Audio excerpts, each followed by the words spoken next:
nicely when he explains it also in the introduction to the book of Zohar and also in the ascending of the prayer, in the article of the Zohar, the raising of the prayer and answering the prayer. So, the connection between Malchut and Bina, that Bina in Dalet Bchinot Dor Yashar, she created the Malchut. And Malchut can always ascend to that same point in Bina, in the middle of Bina, where Bina decided to build the Malchut, because the top half of Bina, which is Bet from Dalet Bchinot, remember everybody? We have Shoresh Aleph Bet Gimel Dalet, root 1, 2, 3, 4. Root is bestowing. Aleph is receiving. Bina wants to give. Wants to give. Every Bchina is opposite than the previous one. Bina wants to give. But what can it give? It wants to be like the Keter. So how can she give?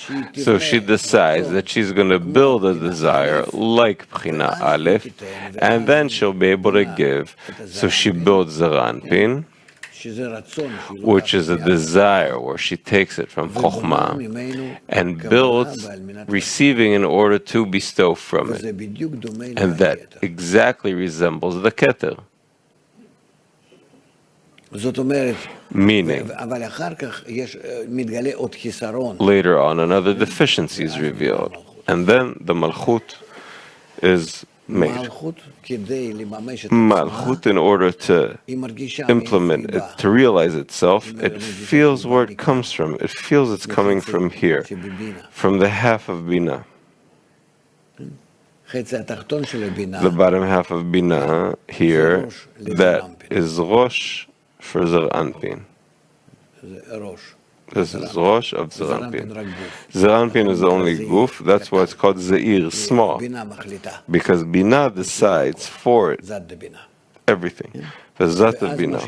And then what comes out that in Malchut, Malchut can always ascend to its source in Bina.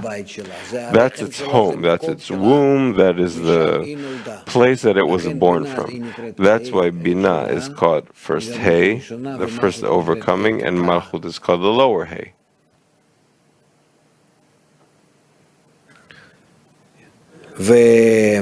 And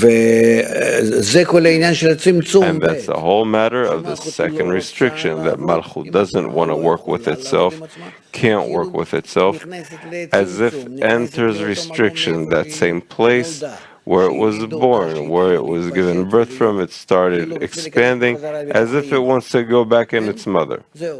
Or she can descend back down again to some extent and work. That is a whole matter of correction.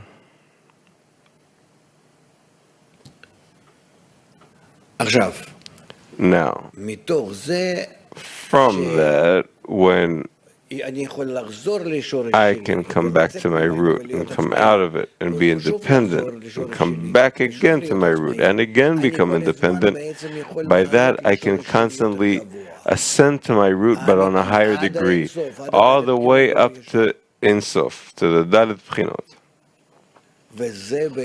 And that actually causes us to ascend in the degrees. That's why we can ascend. Otherwise, how could it be possible that the lower one ascends to the upper one, and from the upper one to the upper one, and so on?